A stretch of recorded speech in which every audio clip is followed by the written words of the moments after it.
What's at the core of all four of these? Of having health and well-being, of having wealth and prosperity, of having wisdom and understanding and purpose and meaning is human flourishing. That's the center of this overlapping set of diagrams, is human flourishing. That is, in my mind, the purpose of business. The purpose of business is to help humanity flourish, individual by individual by individual. And that's one of the things that transformations help. And it's the ultimate reason why people buy from you. Welcome to the Work for Humans podcast. This is Dart Lindsley.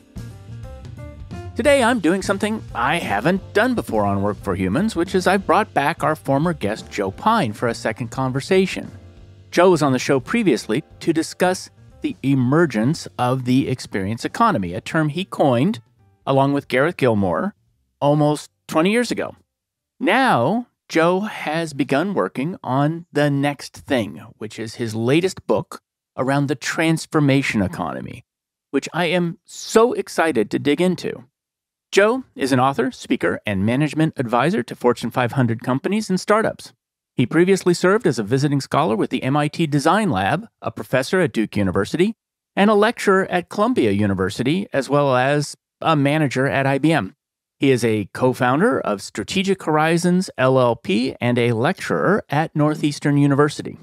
In this episode, Joe and I talk about his latest book, which he is in the process of writing right now, examples of the transformation experiences in and out of work, and the economic value of customer transformation.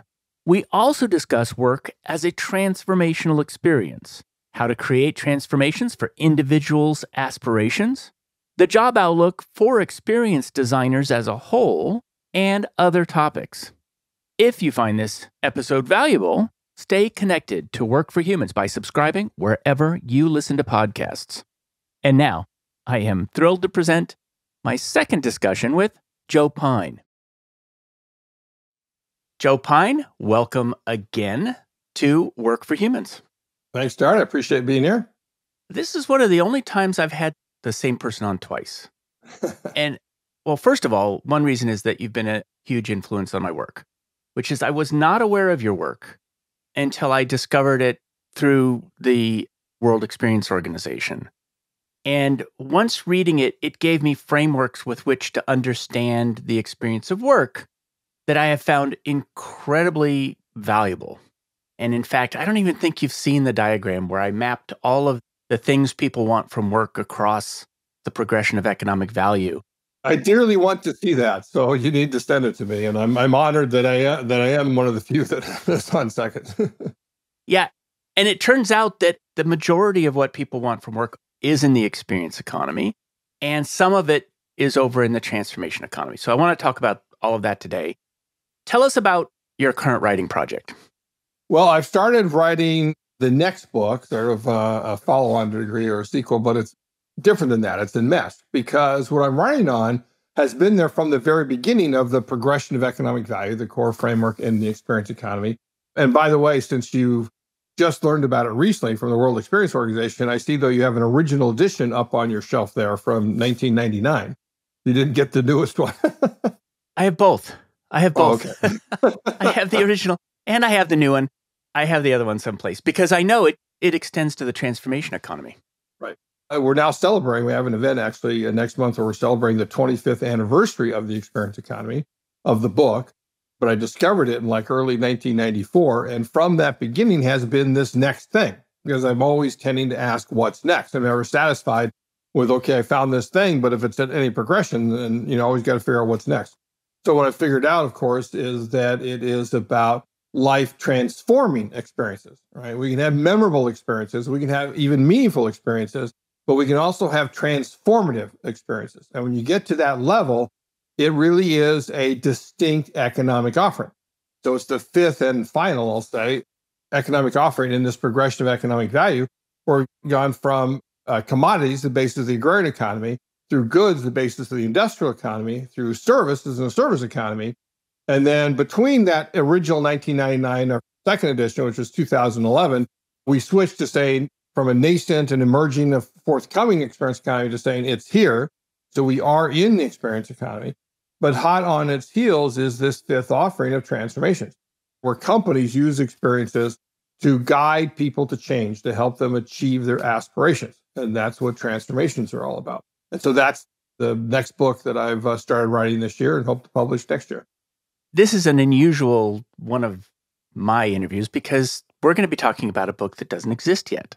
And what you've started doing, which I think is really exciting, is you've made it available as you write it to those of us who want to follow along. And you've even been asking for advice along the way, which is a lot of fun. Yep, and I'm doing that on Substack.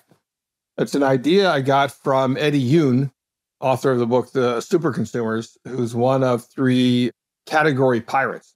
They really help people and businesses understand their category in that. And they started doing this, and Eddie talked to me about it, says, you should do this too. And so I decided that it's a great idea. And the number one reason is, yes, I get some feedback. Yes, get some money out of it. But the number one reason is as a catalyst to write, to make sure that I write. Because now I've got people that are expecting things, even people that are paying to hear it. And so that's what's worked in spades. It's just like every day I'm thinking about how can I push this forward? How can I write? When it comes to the transformation economy, I often find myself falling apart. I talk about your work on stage. And so I'll use the example of the progression of economic value. And I start off with a coffee bean. And then I say, if you move up the progression to goods, then you've got ground coffee. And then I say a brewed cup of coffee. And then a coffee, the experience economy, is a cup of coffee in a really nice cafe with nice music and good Wi-Fi and attractive people. And then I get to the transformation economy and I say, teach people how to make coffee. I mean, I don't even know.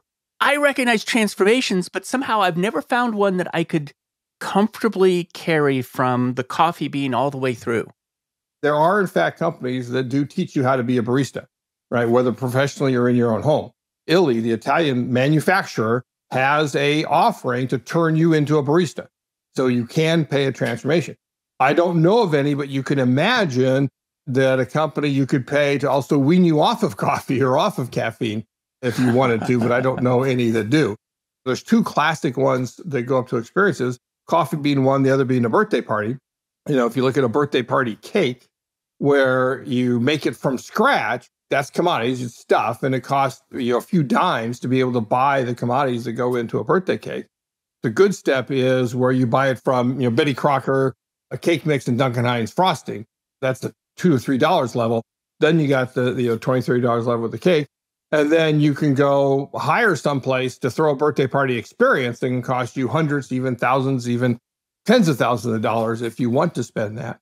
And at the transformational level, too, there aren't any well-known things, but there are companies, usually mom and pop shops, that will do things like have a birthday party focused on learning math, as weird as that sounds. There are people that love that, and other things like that. So you can't imagine that, particularly if you did it over a course of years where you can track people, you can do things around that birthday party.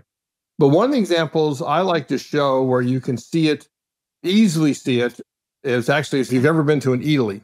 Have you ever been to an eataly, Dart? No. Do you know what they are? No.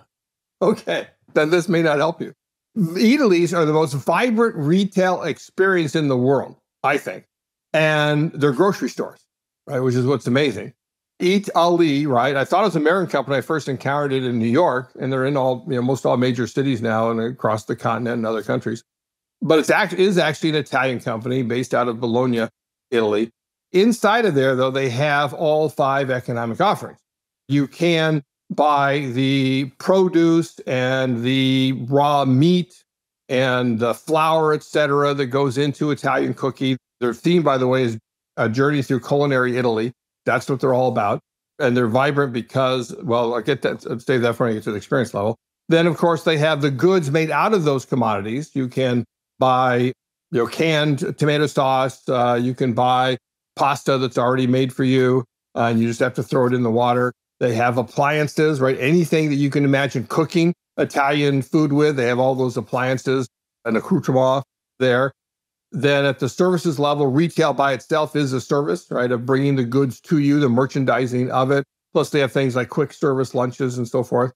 At the experience levels, one, being there is an experience because, again, it is so vibrant. There are people everywhere. It isn't like a normal grocery store where all of the aisles, right, are straight. You're sneaking around. You're seeing people. You run into things like all of a sudden you find yourself like sort of in line for a restaurant. And you say, oh, well, I do feel hungry. Let me stop here, right? So you put your stuff to the side. You go to a restaurant. You have a wonderfully cooked Italian meal. Maybe you go to the cafe, right? Its own cafe. I think it's Lazza, another Italian company, coffee and tea that they serve there at the experience level.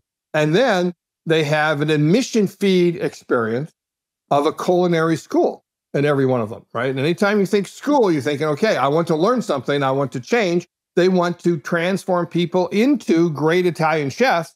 And the better the Italian chef you are, guess what? The more Italian meals you're going to cook, the more Italian meals you cook, guess what? The more stuff you're going to buy from Italy's, right? So there's one example that you can see going up. Another one I love, and often because I'm often talking to business audiences, I'll talk about, think about, going back to school and getting an MBA. Why do you do that? It's not for the ideas. The ideas are the commodities of the business schools because all professors, they have to publish. They all got access to the same ideas. So that's not really why you go to this particular school. It's not for the books and the gear that you have to buy to be able to learn there. It's not for the pro forma teaching, the homework analysis, the other grading activities that the teacher does, right? It's not the service level. Now you get to the classroom level experience, and now we're thinking, but also about networking and the entire experience you have when you get out of your normal environment. You get into an arena where it is just rich with learning and where you really focus on that. But even that experience level is not it. Why do people go? Well, they want new skills. They want new abilities, new capabilities. They want new career path. They want a new job. They want a higher earning potential, right? They want to be a different person, right? And so that's why fundamentally that they go. You don't spend tens and sometimes even hundreds of thousands of dollars to go to business school unless you see that investment paying off in a better you down the road. A friend of mine wrote back from the University of Chicago. He went to graduate school in the economics department. The best economics department in the world. Oh, okay. Well, here's what he wrote from there. He said, all I wanted was a library card, and they're trying to eat my brain. And that's what I would call a transformative experience. It was more than he bought into. I think he ended up loving it. And on the topic of birthdays, I want to tie it into two other things. We had Stacey Barton on the show, who I think you know, and she designs events, bespoke events at Disney. For $1 million, that's not hyperbole. For $1 million, you can get a birthday experience that is built uniquely for your grandchild and is a one-day event that's completely staged. And we had Tia DeHaan on the show, and she spoke about ritual design. And I can very much imagine an important birthday being turned into a transformation experience through ritual, where you're saying, this is a threshold through which I'm going to pass and I'm going to be a different person. So these make sense to me. They're making a lot of sense. And if I'm a business, I guess I have two questions. Why should I care about the transformation economy? But also, how do I even know if I might have an opportunity to go and produce a transformation offering? So first question is, why do I care? Second question is, how would I recognize that I have that opportunity? There's a host of reasons why you should care. If you think about what the progression of economic value does, it is a progression of economic value. In other words, the higher you go up, the greater economic value you can create. One of the dynamics of it, right? So I already went through one, which is the 5 economic offerings, technically called commodification, right? Turning something that exists into an economic offering. Then there's commoditization, and goods, services, and even now experiences are increasingly commoditized, where people treat them like a commodity. They don't care who makes them. They don't care who manufactures or delivers them. They just care about price and convenience. Those are the two things that people want when an industry commoditizes. And there's always one or two companies that can make a lot of money in commoditization, right? But it's not a very fun environment because you have to automate everything, get rid of as many people as everything. Everybody else has to think about, well, do I want to live with that? So that's why starting in sort of like the 1980s, manufacturers increasingly got into the experience business as their goods started being commoditized. And increasingly, service companies get commoditized as well. And so they seek to create experiences around those services. And then at the experience level, when they become commoditized, then the next level of value, of course, is transformation. So as you and any business start to commoditize, where you start to have great price pressure, where you start not to be able to control the pricing that you have and so forth, where your offerings tend to look like everybody else's offerings in the industry, well, then you've got a great opportunity to shift up rather than somebody else doing it and then do it further commoditizing you by doing it yourself. The third dynamic in there, another C word, is customization, which is how I originally discovered the progression of economic value from my first book, which I wrote as my master's thesis when I got my master's in management technology at MIT, to come back to that aspect. And that's what I went in for. I went in saying, I want a transformation. I'm going to become an author, right? I'm going to take my thesis. I'm going to turn it into a book. Anyway, customization, I learned, automatically turns a good into a service. And when asked, what does it turn a service into? I said, it automatically turns a service into an experience, right? And I went, whoa, that sounds good. Now, is that really true? Well, if you think about it, if you design a service that is so appropriate for this particular person, exactly the service that they need at this moment in time, then you can't help but make them go, wow, and turn it into an experience, turn it into a memorable event, create that memory, right? That's the hallmark of an experience. If you did not create a memory, then it does not rise to the level of a true distinctive experience. So then that's when I'm asking what's next as I'm figuring this out. I said, well, what does it turn an experience into? Can experiences be commoditized? Sure. They may be the easiest economic to commoditize because the second time you have the same experience is not going to be as good as the first, and third time not as good as that. So, of course, the phrase been there, done that. That's the hallmark of a commoditized experience. So then what happens when you customize an experience? You now design an experience that's exactly what somebody needs at this moment in time. And that's when I realized, well, then that turns it into a life-transforming experience, an experience that changes us in some way, right? And so that's that fifth and final economic offering of a transformation. One of the things you said in our first conversation, the output of a transformation is the customer. That when you have an experience, the output is a memory. But when you go through a transformation, you are the output. And there's another distinction you made, which I think is really useful, which is that experiences is time well spent, but transformations is time well invested. So oftentimes what we do in a transformation is not for the moment of transformation itself. It's for what the transformation is going to result in for us later. It's interesting. Recently, we had on the show two different guests. We had Rob Copeland, who wrote the book about Ray Dalio. And in that episode, we talked a lot about how bad it was to work at Bridgewater because it was such an extreme environment and it involved so much humiliation. But then I had somebody on the show who worked there. And what he said, yeah, it was basically, he said, it was a horrible experience, but I wouldn't replace it. In other words, it gave me something really valuable.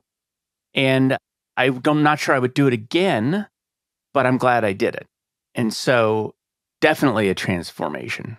Yeah, and there's a lot of those sorts of transformations that come from pain, right? I mean, like you think about fitness centers, there's a saying that without the pain, right, you don't get the gain. You have to go through that, right? And the same with working in environments like that. I was talking to somebody last week at church who did I think, I'm not sure what the first word is, like an ultra triathlon, right? Where it ends with a half marathon. And he wasn't sure he'd actually be able to make it all the way through it. And I hear a lot of people talk about it. I don't know if you know Heather Gallagher. No. She's at the one of the World Experience Organization's founding circles, I think. And she did an online presentation last week talking about Burning Man. And she just emphasized how much of an ordeal it is to get tickets, to be able to get there, then to finally get there. And then all you have to do to set up and everything before you're ever actually experiencing anything. And the phrase she used over and over again is the struggle is real, right? You want to experience Burning Man, right? The struggle is real. But she says, almost to a person, I don't know anybody who didn't say almost these exact words that after it was done, which is Burning Man changed my life. And so there was that benefit that came out of it. And the same thing with employment and other experiences like you're talking about. there's often a lot of pain with transformations. Think about quitting smoking or losing weight or again, becoming more fit. What you think of as classic transformations, it's not a bed of roses to be able to go through that. There are very few that don't require some level of, I'll use the word pain generically. It may not be physical, could be mental, could just be struggle and hardship, but there's a lot of that with most every transformation. And somebody this morning sent me an email, talking about that. He called it a transformation that come out of a negative place. In his case, it was his mother dying, I think of cancer, and what that caused, the changes in his life. Is it accurate to say that as you go out the progression of economic value, that each offering is more co-created, that the customer has to take an increasing responsibility or partnership in making it? Yeah, absolutely. It's why when co-creation first came about, particularly talking about experiences, I thought, well, that's like no big deal because all experiences are fundamentally co-created. They have to be. Because where does the experience happen? It happens inside of you. It's your reaction to the events that are staged in front of you. So to have a great experience, yes, they have to, the company and experience stager, as I call it, has to create that great environment, has to have that great interaction, create drama and all those other things, right? But guess what? If you're not in the mood for it, it's not going to be a great experience. You're partnering with it. So one of the things you want to do is get people in the mood. If you remember like old comedy shows and Johnny Carson Tonight shows, or if you saw The Amazing Mrs. Maisel, how they would warm up the audience in advance of a comedian getting on, right? Because if they're already smiling and like this, then they're going to get much bigger laughs than if they're sitting here like, okay, entertain me. And so you need that priming of the experience. Goods and services can be commoditized. They may or may not be co-created, right? Increasingly they are. But transformations, as you mentioned, not only happen inside of us, right? They change us from the inside out. The way I phrase what you said is the customer is the product, right? The outcome of that economic offering is a changed customer. It doesn't matter any of the goods that you use, doesn't matter any service activities you do, doesn't even matter the experiences that they underwent unless they come out of it achieving their aspiration, right? That's what the outcome is that they're looking for. And that's a new you, as we call it in the Harvard Business Review. And again, you as a transformation guider cannot do it without them. You can't force anybody to transform, largely. We have the old saying that you can lead a horse to water, but you can't make it drink. So you have to, again, be part of that. You have to co-create it. You have to be there. You have to undergo it. You have to be willing to do the things. You have to put in the work. They are your guides. That's all they can do is guide you. I want to look at that point of guide.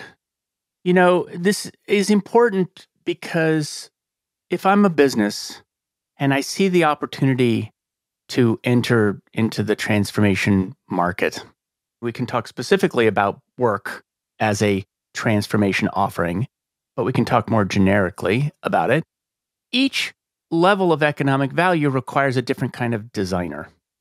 Somebody who's designing the best coffee bean is somebody who's looking for efficiency, basically. It's a commodity. Somebody who's designing a good or a product is probably doing physical design, like the design of a pen. But then as you get into experience, it changes.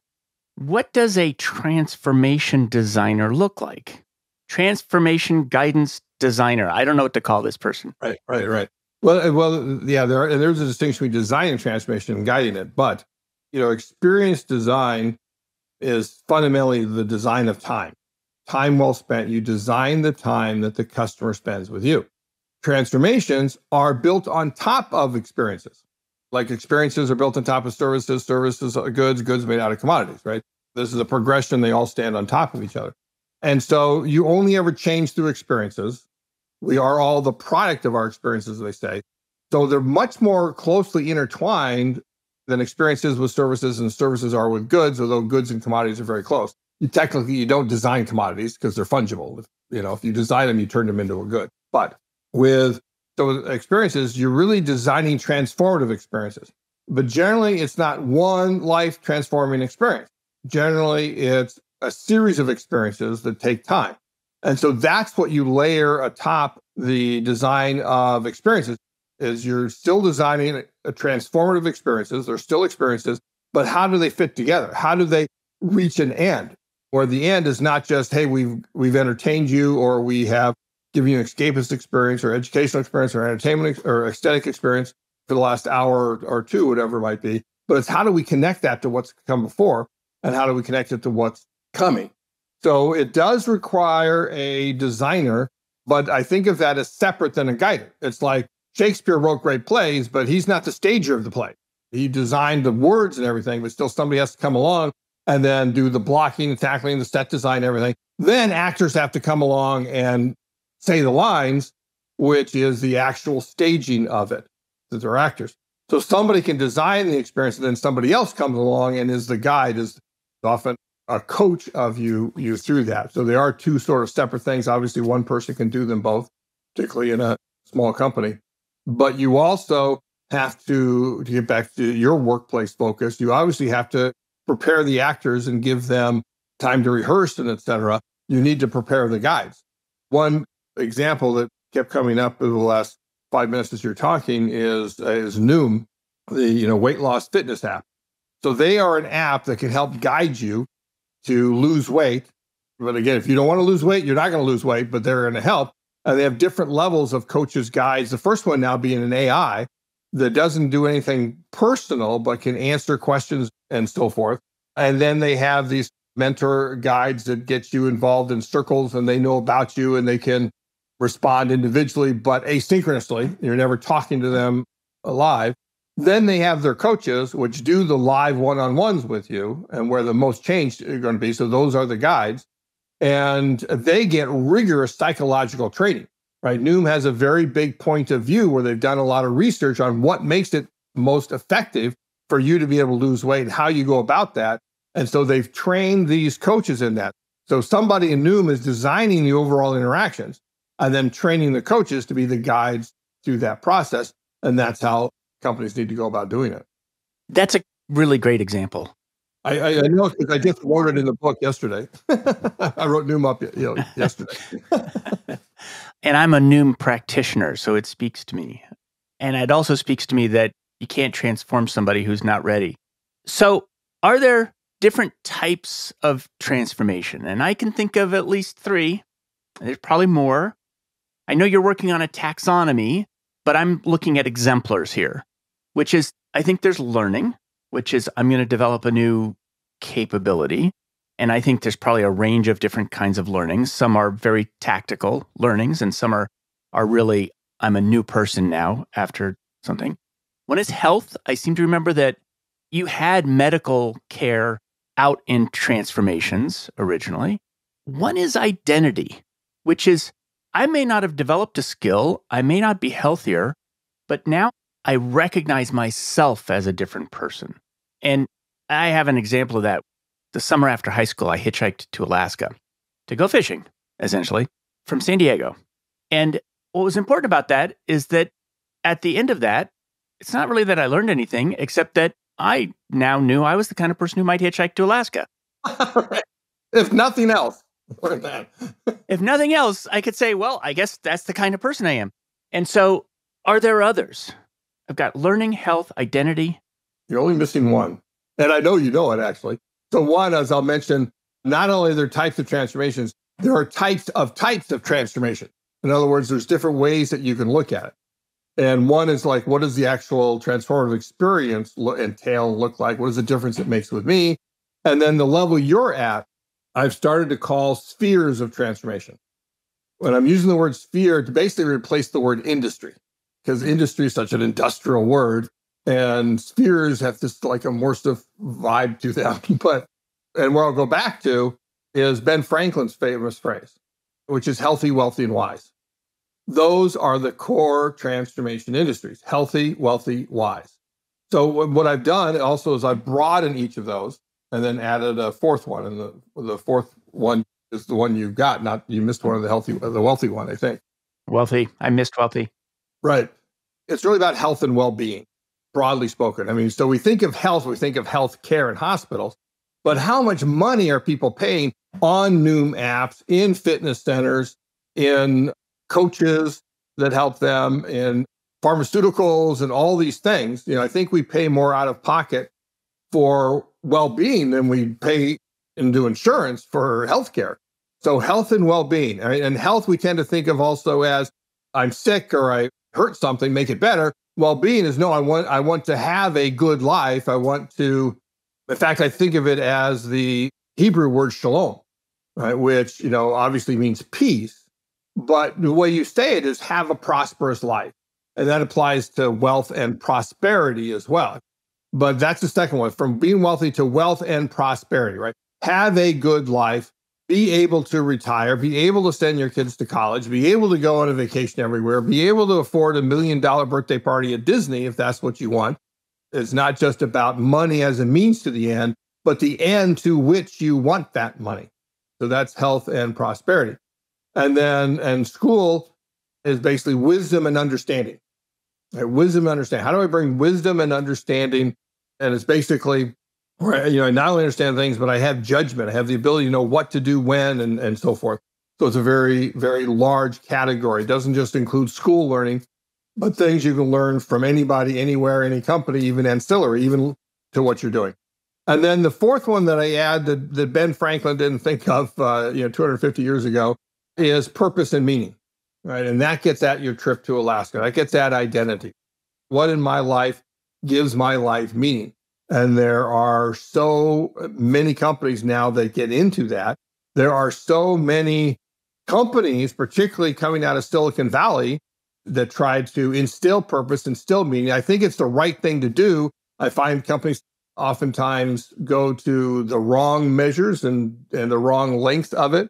I don't know if you've read the book Work, Pray, Code. No. You would enjoy that work. I can see it over here. It's by Chen. I can't think of her first name.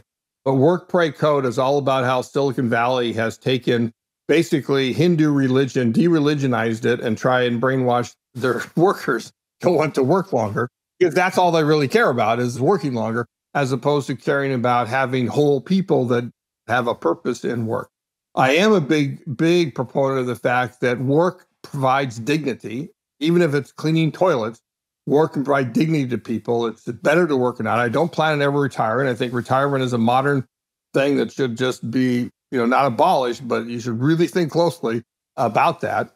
And particularly as we age, we're going to need more workers and so forth. And that work fulfills a need for purpose that has long been fulfilled by the church. And I don't in any way think, no, you don't want to get rid of the church. In fact, that can be the core to your meaning. I believe it should be the core to your meaning, to your identity. And if that's not there, we're going to go seeking it out in the marketplace and in work. Yeah. If you ask people to describe who they are, work's always in the top 5. This is my family. This is where I'm from. This is what I do. And so it is absolutely true. And it is absolutely true that changing your work can change your identity. And so it can be transformative to go from one place to another.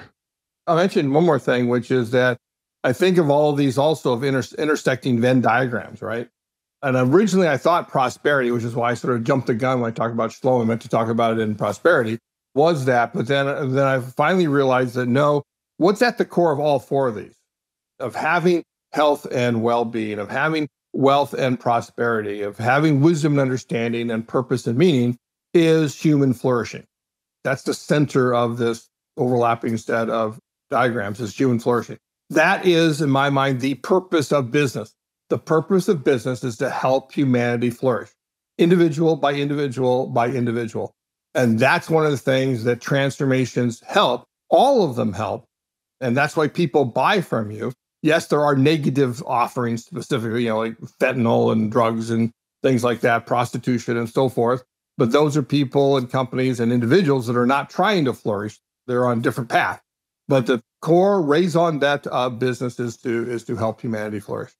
So first of all, what a great vision for what business can be, that business is about human flourishing. What that means is that all companies, we talked earlier about why companies should care about transformation and consider going into it. And one reason is that it's the ultimate purpose of business, is those things that are going to create that kind of flourishing. And transformation is a huge part of it. And it's the ultimate reason why people buy from you. Yeah, I know you're a big fan of jobs to be done. And why do people buy things? Well, you ask, well, one of the techniques I borrow from manufacturing, right? I learned this when I worked at IBM 40 years ago, was asking 5 whys.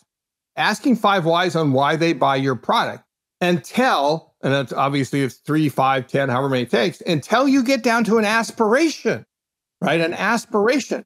Why? The classic example, right? I've seen you talk about it, is from Ted Levitt, is people don't want a 1/4-inch drill, they want a 1/4-inch hole. Why do they want a 1/4-inch hole, right? Well, so you put this wall together. Why do they want the wall together? Well, so I can create a den. Why do you want a den? Well, I want a den so I have a place that I can study and think and so forth. Why do you want to study and think? Because, well, I want to write books. I want to contribute to the world. Okay, now we're talking. Now we've got something that's an aspiration and this you're buying. So whatever level you are, commodities, goods, services, especially experiences, is you get to that why they want it. And now you've opened up a whole new set of opportunities that you can fulfill because you know the why that people are buying from you. I want to make a clarification because I think it was such an important thing from the last conversation. Just going to repeat from the last conversation. I asked, are transformations just something for the wealthy? And the reason I brought that up is that there's this impression that you can get from the progression of economic value is that it's sort of a Maslow's hierarchy of needs, and that the only people who are caring about yoga and personal trainers and these sorts of things that might be transformational are the wealthy. And you said, no, it has nothing to do with wealth. And I think that's important because it can seem like that. Right. I would say nothing to do, but very little. But anyway, then there's a number of thoughts to come to my mind. And like you, I may not remember all of them when we get done. But, we talked about the $1 million birthday experience at Disney, right? If I'm not in that socioeconomic category, what am I going to do? Where I can't even afford to go to the museum for a day, or I can't afford to even hire a clown to come to my house. What am I going to do? I'm going to take my kids' friends to McDonald's Playland. And guess what? They'll have a great time. It's not a $1 million experience, but they'll have a great time. Whatever socioeconomic level you're at, whatever, first world, second world, third world, whatever you're at, you will always find experiences that you can enjoy. There may not be a company there that is staging that for you, but that's the way it was in the developed world originally as well. One of the things about the progression of economic value, it's basically about turning what once was free that we did ourselves into an economic offering, into a fee, right? It's going from free to fee because you go back to, Adam Smith and specialization, and that is that when Adam Smith wrote the book Wealth of Nations, it was actually 1776. Something significant happened here in 1776. But at that time, over 90% of the people in the United States worked on farms. But how many work on farms today? It's down to about 1%. 1% of the people work on farms. And they feed the entire rest of the 99%, whereas it took 90% of the people to feed 100% back then, thanks to technological and productivity improvements. So they got so good at that, people invented goods, the cotton gin and the John Deere tractor and all those other things that I've never been a farmer, so I don't know about, that allowed people to become more productive and allowed people where farming wasn't for them to flourish in other ways, right? And so we moved from agrarian to industrial economy. And so now we make, if I were a shoemaker way back when, I would make my own last, I would make my own tools that I use to do it. Now I pay somebody because they can do that better and I can focus on the making of shoes. Anything you look at, services and experiences, we used to be responsible for our own experiences, right? Like the McDonald's Playland. When I grew up, I remember my mom would pin the tail on the donkey and all these other games that we did at home. We had that experience. It just wasn't an economic experience. But now as we become more economic, yes, we can still continue with that, or we go to McDonald's Playland and get it, but we pay somebody else to do what we used to do for ourselves. So there is a level of, yes, development that allows you to more fully partake in each of these, but you can get them all anywhere, including transformations that you can get. But the more money you have, then the more sky's the limit. Yeah, exactly. There's tons of transformation opportunities that you don't have to pay for. Correct. Self-help books, right? You can do it all yourself, buy a self-help book, but then you realize, okay, self-help book. Now I want to lose weight. Let me read this book, keto diet, whatever. Okay, well, hey, let me get on Noom so I can track what I'm doing. Oh, they can help me do it better, right? Oh, maybe I should go to a fitness center too. Let me buy the fitness center experience, right? So now I'm going from goods to services experiences. I'm buying better commodities as I'm doing that, right? It's all wrapped up into it. And then finally, I may say, I want a personal coach. I want somebody who's, I do have the economic power to be able to do that. I want somebody who's going to sit on me and make sure I achieve my aspirations and not backslide and so forth. What's coming to mind, it's a completely incomplete thought. It's the people who got rich by selling mining gear to the 49ers who were going up into the mountains to become wealthy. And so they were seeking transformation. And the truth is, there was somebody along the way who was selling them a product, a pickaxe. And so there's something to be said for making yoga mats. Exactly. There are always these elements. Again, they're all built on top of each other, so you always need those. And if you align what you're doing with an industry that is achieving aspirations, chances are you're going to find out how you can do that better, and you'll create more economic value because you're designing a yoga mat that actually does, for this particular poses or type of yoga or whatever it might be. You remind me too with the 49ers. I hadn't thought about that one, but every time I see these advertisements for gold, right, on TV, and Costco now sells gold bars, right? I remember there's an article like the Wall Street Journal last couple of weeks, and said they sell them for like $1,976. You go into Costco, put it in your cart, pay your credit card, and I just heard they're at $2,300 and something, right? But my thing is, if you truly believe as gold is going to go up so much as you're saying, you would keep the gold. You wouldn't sell it to somebody else. But they are there to be that cog in that wheel of people buying gold and that.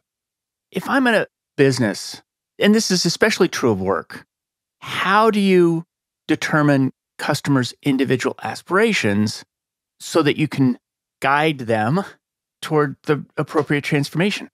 One is, I think that a business needs to understand what business it is in at a somewhat of a generic level. It gets back to the purpose statement. I think businesses should have a meaningful purpose and what their purpose state is.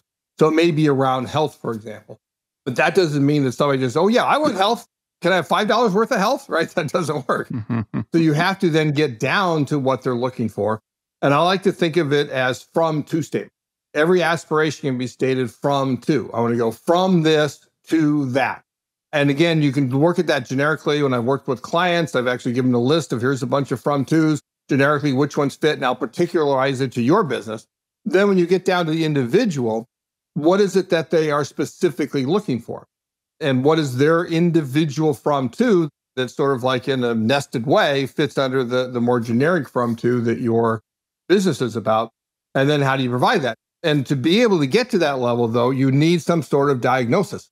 You need to talk with the person. You may be able to get some things from what you've seen about them or observed them, or they're already in an experience of yours, what they're doing and so forth. But you do need some sort of dialogue to get down to that individual aspiration. This is where 5 whys help. Okay, that's your aspiration. Well, why do you want that aspiration? Why? And so forth. Till you get down to the individual one that says, okay, now that we know that, we can then design the set of experiences and stage that set of experiences for you to be able to reach that aspiration. I want to talk about the state of the experience, discipline, and profession. So you and I last year were at the first World Experience Organization Summit in London. And it was the first assembly that I know of people who are in the business of experience design. And it probably was the first time you ever saw the assembled population and the variety, the crazy variety of experience designers. So how's the health of that profession? How do you see it emerging? And is it ready for transformation as a service? I think it is very healthy. I have been at events that included experience designers and so forth, but the World Experience Summit was the first one to really bring them all together with this incredible depth of people, as well as with experienced stagers and real estate developers and so on and so forth. And it is a very healthy discipline. They're basically hardly, I'll say a month for sure does not go by before there's not a new book out there around experience design in some way. Now there's starting to be books around transformative experience design or designing transformative experiences by a guy I know, Brad McLean, for example. And you increasingly get more of those. James Wallman, the founder of the World Experience Organization, when last year he wanted me to keynote and kick off the summit, he wanted me to talk about transformations because he knows that they are ready for it. There are already a number of them, like Heather Gallagher, who was there that I mentioned earlier, who are recognize that their experiences are meant to be transformative, not just can be, but they're specifically doing things around that. So I think the experience design field already knows for a large measure because they sort of feel it in their bones that their experiences are changing people. I once spoke to the American Association of Museums. This was probably around 20 years ago. So there are 400 or so people. They're mostly curators and managing directors of museums. And I asked for a show of hands. I said, how many of you are here today in the museum business because of some experience that happened to you as a kid? And about 40% of the hands went up. I wasn't sure what I was going to get. I don't think it was quite 50%, but 40%. Think about that. And I recently worked with a company that has kids to adult experiences. And a lot of the people in this sort of design charrette came from other design experience companies that they came out of and are mostly independent now. But they're a collective. And I told them that. I said, look at the experiences you've created. You have already transformed by happenstance, right? Just the right time with the right experience with the right kid, hundreds, maybe thousands, right? Collectively, maybe millions of kids who are going to be artists or going to be in museums or going to whatever the other examples are. When they grow up, even if it's not their vocation, maybe it's their avocation because of the experiences you created. And I think the experienced designers increasingly recognize that. Now, what happens if we could do that intentionally? What happens if we could have parents for kids recognize that, hey, there's a seed of something here. I want to see if it can grow, and brought them to an experience that can make that happen. Yeah, in hearing biographies of many actors and musicians, and the number of times they say, well, I got on stage and people laughed at me for the first time, and I'm like, this is what I want to do. The first time they heard Thelonious Monk play the piano, they said, this is who I'm going to be. I'm going to be that transformative moment when they set a direction. And I want to do a small ad placement here. The World Experience Organization Summit is going to be on June 12th and 14th of 2024 in New York. So if you're in the US, you don't have to go to London this year. You can go to that. And it's worldxo.org, I believe. Yes, worldxo.org. And I will tell you, the World Experience Organization Summit blew my mind. And by the way, made me very uncomfortable on quite a few occasions, which was not transformative. It was sometimes it's just painful.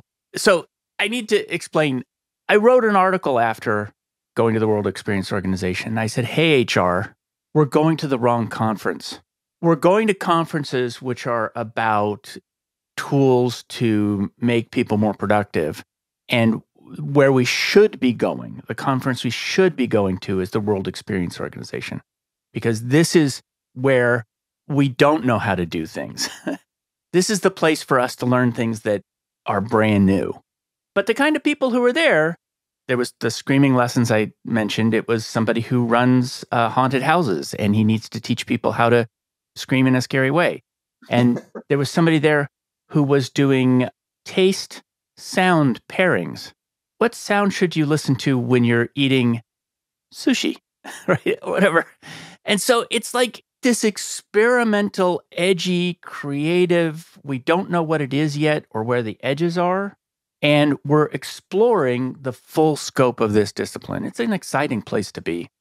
It is. And there's always things that you haven't thought about. That's what amazes me.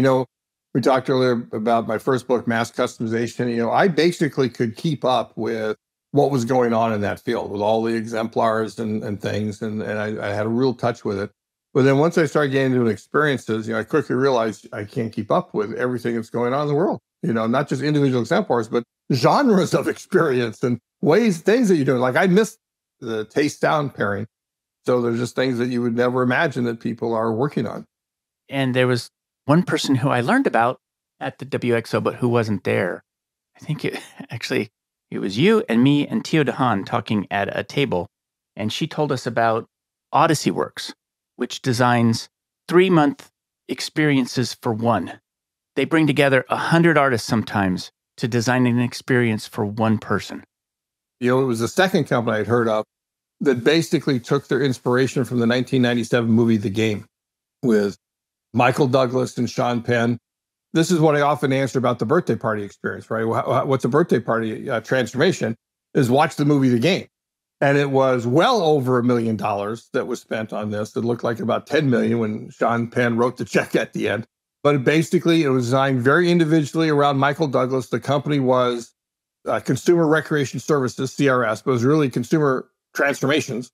And they did a diagnosis. They had physically, mentally, cognitively, to see what he could bear and what was the one thing in his life that he needed to directly face that would get him out from being a miserable old man. And they designed around that, and it happened wonderfully, and it all came together. And that's what Odyssey Works is basically doing around that. It's just amazing. I have a set of closing questions that I usually ask at the end. And one of them is, what job do you hire your job to do for you? So one, I don't have a job. I don't even have a profession. I sometimes change it to work. I sometimes think, what job do you hire your work to do for you? Right, which is my life. I always say my purpose is to figure out what's going on in the world of business and then develop frameworks that first describe what's happening and then prescribe what companies can do about it. I hate it when people call me a motivational speaker. It just drives me crazy. It's like, no, I'm not a motivational speaker. I'm not an entertaining. Yes, I am entertaining, but I'm not an entertainment speaker. I'm giving you frameworks that allow you to think differently. I want to at least have the transformation of every speech or every workshop that I do, that you think differently about how to create value in the world, and then hopefully have gained knowledge about how to go about doing that.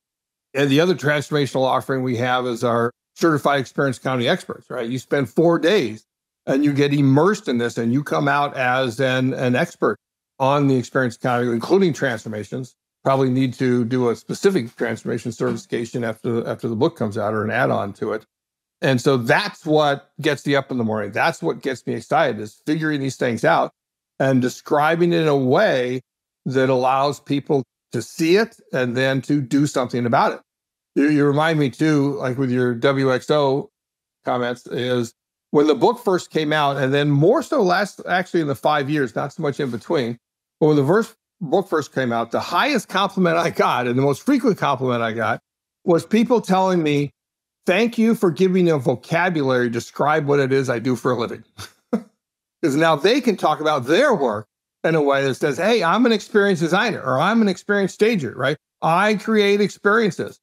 These are a real thing. Often they talk about their parents. My parents have no idea what I do. They get this fluffy sort of thing. But no, this is a real thing. This provides value to the world. Right. It's economic value. And by the way, you should pay me. That's right. Because I do think at the very edge of the experience economy, people look like poets and artists, which they are. But they are also can be tied into the business world in ways that the business world doesn't always recognize. And so it's a really important thing. And what does your work cost you? Two things come to mind. And the one is a false thing. But I was going to say it cost me time, in that I have to spend a lot of time doing this. I read 3 newspapers, used to be 4 until the Financial Times stopped printing in Minnesota. I get scores of magazines. I read scores of books every year. And I sacrifice some things, but it's really not a big sacrifice because basically I'm an antisocial introvert. So just being alone and studying and thinking in my office here is a big deal. The other thing it cost me is, to a large measure, it cost me the ability to just experience something. Oh. I have to analyze it. I can't go into an experience without analyzing it. And even sort of transformative stuff is hard to turn that off. The only place I consistently do is actually going to a movie theater. Or 2 places, movie theater and golfing. Right? If I go to a movie theater, unless they make a big mistake where they screw up how they're matching scenes together, right? I can just let it be immersed, let it wash over me, have a great experience, and talk about it with my wife afterward. And the other is golfing. Golfing, where I just go, for 4 hours out into God's creation and just experience it. You've got conversations, you've got alone time, you've got the unbelievably hard task of trying to get that ball in the hole, the least amount of strokes. And so those are really the two places where I can go and not analyze. There's basically nothing else. I don't want to script movies for you, but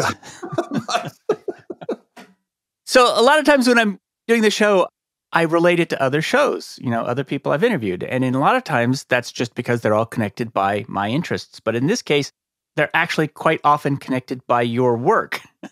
In other words, I read something, I read your stuff, and I went and I said, I need to talk to somebody like that. And one of them was John Truby. He's a scriptwriter. And he wrote the book, The Anatomy of Genres. And what was really interesting about that from a transformation perspective is that there's the surface of the genre and the beats that somebody goes through. But underneath that, there's the transformation that is unique to each genre. Don't listen to that episode. It'll mess up movies for you. Right. It's similar about genres of music too, by the way. That what makes up a genre of music, what is the particular things that you can say? Obviously, you got crossovers and that sort of thing. I wrote a book as preparation for a book on authenticity because people view what is authentic country music and so forth. And it's got to have these elements, but nobody's ever sat down and decided what those elements are. They know it when they hear it and so forth. And can pick apart, genres. That's super interesting. Where can people learn more about, especially your current project? Where can they find that? The current project, they can find it at transformationsbook.substack.com. So it's a subdomain under Substack, a place where creators go and write and people can subscribe free or paid. And transformations with an S, transformationsbook.substack.com. And then you can already see what is out there. I've just finished yesterday I called a complete, but actually not finished, to go back on what I said, to not finished chapter on the time model, which is the time wasted to time well saved of services, to time well spent, to time well invested, which very much, by the way, apply all those four things to employees. Companies need to do that. So I'm going to put that out next week on the Substack as a full chapter, and then I'll extend it when I get feedback. But I'll have like a partial chapter, or here's just a framework. Here's a core framework. My last post was, here's two frameworks. They're sort of complementary, but at odds with each other. Which one do you think I should do? In other cases, it's just here's an exemplar, like Italy, I describe as, here's an exemplar. So you can see, all 5 economic offerings in one place will be coming up. And then as I get feedback, as I continue writing, then I'll just build all those out until I finally got the full chapters in the book. And then you can also learn, a company's name is Strategic Horizons, also with an S, Strategic Horizons LLP. And so strategichorizons.com has a whole page on me, has the ability to see all our offerings, including our certification offering, which we're doing a virtual one in June. And there's a contact page where you can put your email in if you want to get our quarterly field notes newsletter, as well as our other emails and announcements, like on our events and our writings, when we publish things. It's a great place to go to sort of keep up with, what I think is going on in the experience economy. And you can always link in with me as well.